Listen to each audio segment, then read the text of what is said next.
사실 저는 컴플렉스가 두 가지 있는데, 하나는 너무 심한 곱슬머리라서 찰랑거리는 긴 생머리를 갖고 싶은 것이고, 또 하나는 좋지 않은 시력입니다. 워낙 제가 눈이 안 좋아서 안경을 벗으면 제대로 보이는 게 없지요. 얼마 전 찰랑거리는 머리카락을 갖고 싶은 마음에 매직 파마를 하러 미용실에 갔습니다. 안내하는 자리로 가서 안경을 벗고 주머니에 넣어두었죠. 앞이 보이지 않아서 저도 모르게 인상을 찌푸리고 있는데, 미용실 언니가 제게 다가와서 머리할 동안 잡지책 보고 계세요 하며 제게 잡지책을 건네시더라고요. 저는 시력이 좋지 않아 글씨가 잘 보이지 않기 때문에 제가 눈이 안 보여서 못 읽어요 라고 말했습니다. 그러자 갑자기 주위가 싸해지더니 옆에 계시던 원장님께서 버럭 소리를 지르시는 겁니다. 빨리 사과하지 못해! 그러자 제 머리를 해주시던 여자분께서 어머 죄송합니다 라며 계속 허리를 굽혀 죄송하다고 했죠. 저는 괜찮다며 손을 계속 내저었습니다. 어찌나 당황스러웠던지. 그렇게 파마를 말고 있는데 또 아까 그 여자분이 머리 씻겨드릴 테니 이쪽으로 오세요 하더라고요.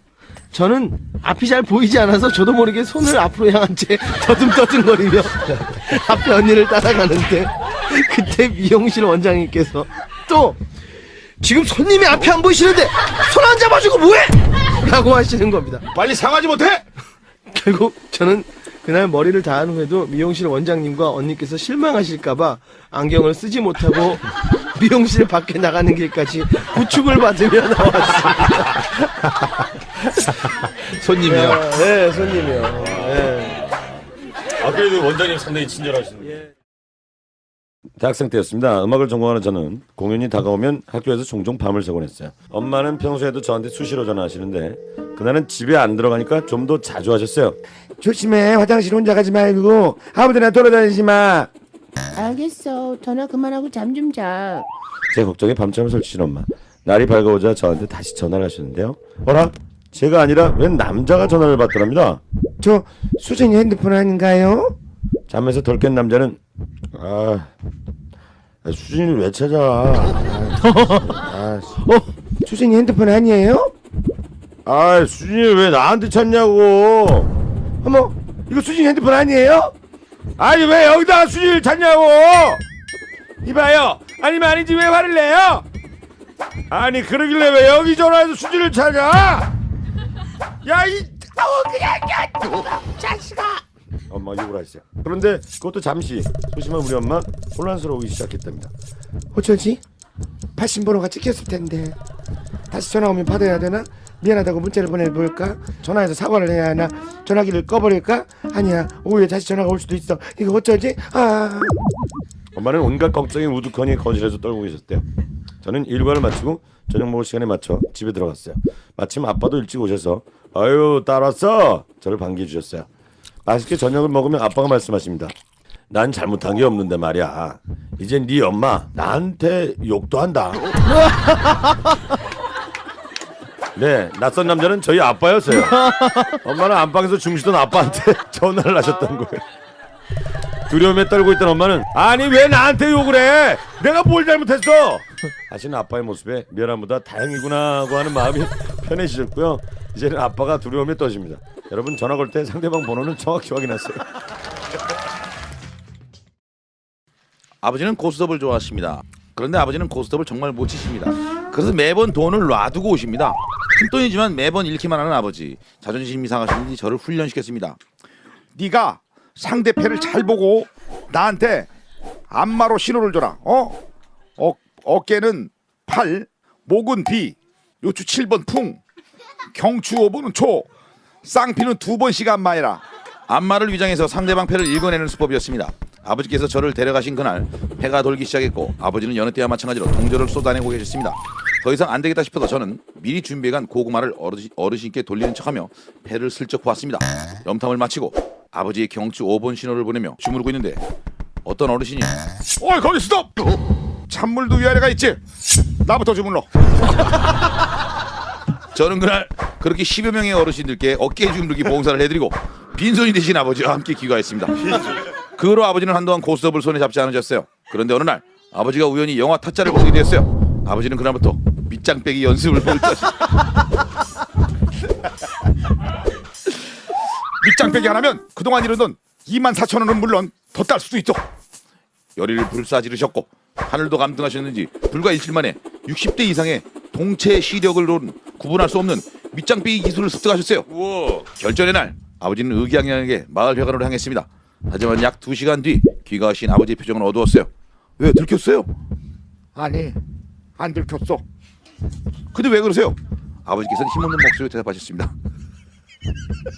설을 한 번도 못 잡았어.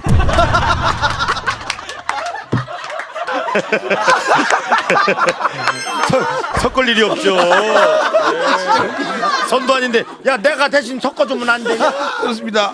아버지는 그렇게 열심히 연습해간 밑장 빼기 결국 한 판을 이기지 못해서 써먹지도 못하고 돈을 다 잃었습니다.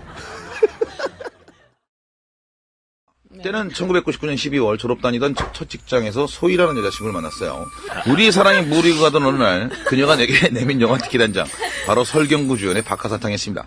12월 31일 밤 12시에 종로극장 개봉작이었어요. 한 해를 마감하는 뜻깊은 밤이기에 저는 그녀와 함께 할 수 있다는 기쁨에 쾌재를 불렀어요. 밤 10시쯤 만나기로 약속을 정했기에 저는 오전부터 몸단장을 했으며 만나서 무엇을 할까 고민하며 즐거운 시간을 보내고 있었습니다. 일단 만나면 근처 분위기 있는 레스토랑에 가서 맛있는 식사를 하고 부드러운 커피 한 잔을 때려주시고 종각에서 종치는 거 보고 바로 극장으로 가서 영화 관람하고 물론 그녀 손을 잡고 크크크크크 중간에 분위기 봐서 진한 키스 우캬캬캬 생각만으로도 설레었습니다. 드디어 약속 시간, 약속 장소인 종각에서 그녀가 오기만을 기다렸어요. 그런데 10분이 지나고 20분이 지나도 그녀의 모습은 보이질 않았습니다. 왜 이리 늦지? 초조해지기 시작했어요. 그때 조금 전부터 어떤 40대 후반쯤으로 보이는 아주머니 한 분이 제 얼굴을 자꾸만 쳐다보고 왔다 갔다 하는 거였어요. 저는 속으로 내가 좀 오늘 괜찮은가 본데 아줌마한테까지 먹어주네 하면서 그냥 넘어갔습니다. 그런데 잠시 후 혹시 그 경수 씨 아니에요? 하며 다가왔습니다. 순간 엄습해오는 불안감. 그렇습니다. 소희 씨 어머니였습니다. 어머님께서는 일단 추우니까 어디 가서 밥이나 먹으면서 얘기 좀 하지 하시더군요. 결국 우리가 향한 곳은 근처 뼈다귀 해장국집. 식사를 하시며 소희 어머님께서는 전후사양을 말씀하시더군요. 우리 소희가 갑자기 아파서 못 나오게 됐는데 표가 아까워서 내가 들고 나왔네. 애 아빠가 나오시겠다는 걸 겨우겨우 말리고 내가 나왔어. 그나마 다행인 줄 알아. 지금 그 말이 위로라고 하신 것 같은데 전 이미 무너지고 있었습니다. 결국 시간이 되어 극장으로 향했습니다. 극장 앞 가판에서 문어다리랑 식혜를 사들고 극장 안으로 들어갔어요. 영화는 눈에 들어오지 않았습니다. 겨우겨우 보고 있는데 갑자기 배드신 장면이 연출됐습니다. 등에서 식은땀이 흐르고 침이 말랐어요. 그렇게 1시간 반이 흐르는 극장에서 나오는 기분이란 경험해보지 못한 분들은 상상도 못할 겁니다. 지옥이었습니다.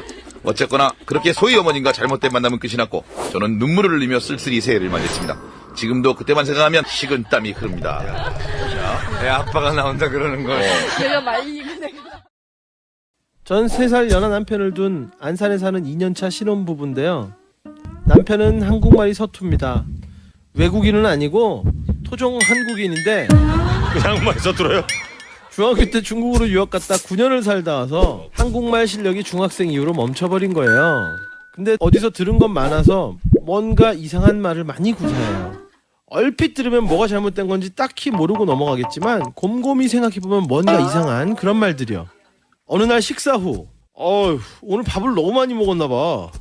속이 너무 거부룩해. 거부룩.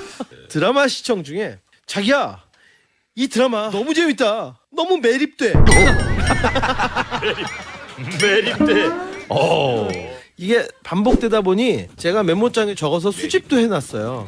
야, 선머슴이 사람 잡는다 야. 지금 헷갈리신 분들 있죠. 이거 맞는 줄 알았어요. 선무당. 선무당이잖아. 선무당이야 선무당. 야, 근데 헷갈린다. 선머슴이 사람 잡는. 만든 것 같아 어디 들어서. 야 이거 옛날에 이거 백구 김범 선생님 같잖아요. 그렇지. 백구 김범 다 들어가 있어 글자는. 네. 에이구 이놈아 간의 벼룩을 빼먹어라. 뭐 이런. 이거 생선씨가 너무 많아서 발라먹기 힘드네. 생선씨가 선씨. 아니 지금 어디서 손검질이야? 손찌검? 손찌검인데 손검질. 이 중 제일 웃겼던 건 어느 날 남편이 허벅지 안쪽이 아프다는 거예요. 자기야 나 여기가 너무 아파. 여기 뭐라고 하더라? 아 맞다 사탕구리가 아파. 사타구리. 사탕구리. 사타구리. 사탕구리. 혼자만 갖고 있게 너무 웃겨서 사연 신청합니다. 라고 사탕구리. 보내주셨어요. 사탕구리. 거부룩하다. 사연. 진품. 명품.